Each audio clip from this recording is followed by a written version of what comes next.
Well, hello. So you want to learn magic. So you want to learn magic. So today I'm going to teach you how to learn magic. Not specific spells, but I'm just going to teach you an overall thematic element for me. So first and foremost, what you need protection. What is protection? Protection from negative forces that are out there that want to take your energy, and want to feed on your ego and feed on the energy from your soul. So what you need is, first and foremost, you need protection. Now, what I recommend this first and foremost a Zohar. What is a Zohar? A Zohar is an Aramaic text deciphered by Rabbi Shimon Bar Yochai about the Old Testament. So the Old Testament has various secrets in it. So Rabbi Shimon Bar Yochai went through it with numerology, gematria, astrology, various different elements, and was able to decipher this text that has been read for over 5,000 years throughout in various different secret organizations and whatnot. It is something that the Templars carried with them. It is oftentimes deciphered as the Ark of the Covenant, because it is what held that particular energy. That's some particular it's people, and also the ark, the ark where people were in and then they floated from the floods. It's an analogy to the Zohar, to the deeper secrets of the Old Testament. Now, that will provide you with protection, with various different protections. I highly recommend it. If you want one, let me know. I can send you the information right at the bottom, and you can find out a little bit more about it. There's an Amazon place where you can get it for a really good price. What you also need, or you can have the Bible. The Bible is an amazing tool to have just for protection in general. Open up to various different pages. There's anything that has an embedded energy. A cross has a great deal of power. What is it? The dream catchers, because people throughout history have placed their energies into these objects, into four-leaf clovers, gold nuggets, whatever. Crystals. Crystals are amazing tools of energy. They can either magnify or do various different energies. Quartz crystals can magnify energy. Whatever energy you put into it, you can magnify it. Different energies, different things, rings, whatnot.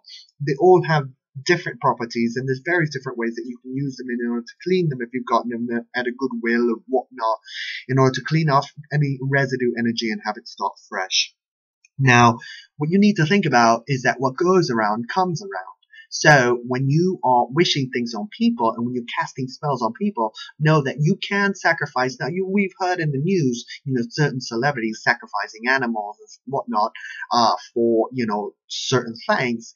And what ends up happening is that there is no stop. There is no stop.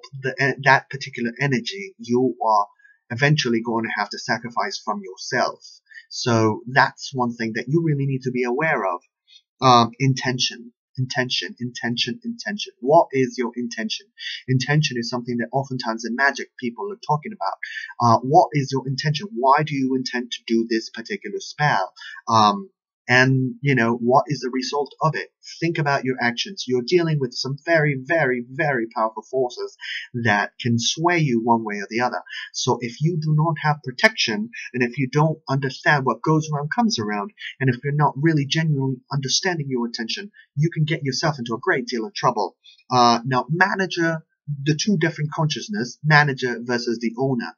Now, when you're casting a spell, you are either going to the manager or you're going to the owner. Now, the manager being, the world is governed by various different entities. You can actually, if the entity of flowers, you can worship a particular entity that deals with the earth. You can worship a particular entity that deals with the wind. You can worship you can cast spells and ask for guidance from a specific entity that controls water. But, and that is the manager side. Those are managers of particular energies.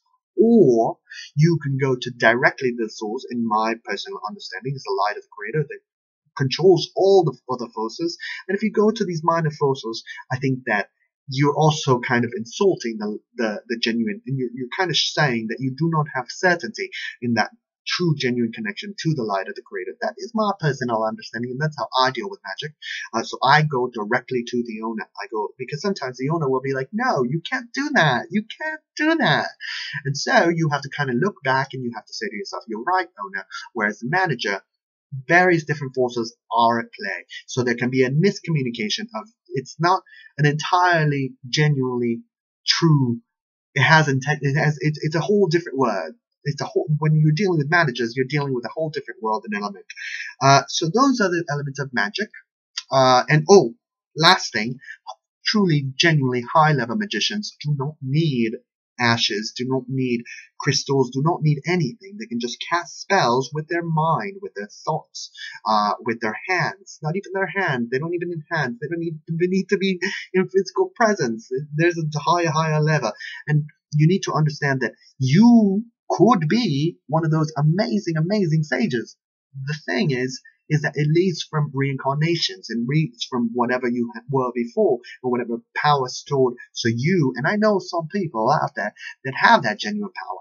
So I recommend you to go back and think about it and understand your power and what secrets are out there for you. I want to wish you all a wonderful year. Let me know how you're learning magic and what kind of magic you're into. Take care, and I wish you a wonderful year.